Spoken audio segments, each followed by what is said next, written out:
ഞാനിപ്പോൾ ഇതിൽ പറയുന്നതെന്ന് പറഞ്ഞാൽ ഞാൻ സുരേഷ് ഗോപി സാറിനെ കുറിച്ചാണ്.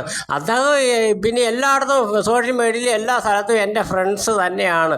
അദ്ദേഹത്തിന് ചിലപ്പോൾ തിരിച്ചറിയാൻ വയ്യാതിരിക്കാം, നമ്മളത്ര പ്രശസ്തനായ ആളൊന്നുമല്ല.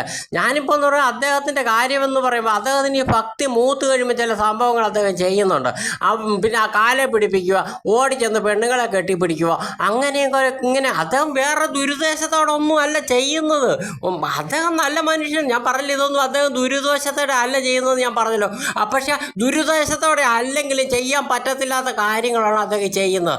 ഇങ്ങനെയുള്ള കാര്യങ്ങൾ അദ്ദേഹം ഒന്ന് ശ്രദ്ധിച്ചു കഴിഞ്ഞാൽ കൂടുതലും കൂടെ ഇച്ചിരി കൂടി വിമർശനങ്ങളില്ലാത്തൊരു ജനസമ്മതനായിട്ടുള്ള നല്ലൊരു നേതാവായിട്ട് ഈ രാജ്യത്ത് വാഴാൻ കഴിയുമെന്നുള്ളതിനാണ് ഞാൻ ഈ പറയുന്നത്. അല്ലാതെ അദ്ദേഹത്തെ മോശമാക്കാത്തനോ അല്ലെ അദ്ദേഹം കൊള്ളയില്ലാത്ത ഒരു വ്യക്തിയാണോ എന്നൊന്നും അല്ല ഞാൻ ഈ പറയുന്നത്. ഞാൻ ഈ പറഞ്ഞ കാര്യങ്ങൾ അദ്ദേഹത്തിൻ്റെ ശ്രദ്ധയിൽപ്പെട്ടാൽ അദ്ദേഹം തിരുത്തുമെന്ന് ഞാൻ കരുതുന്നു.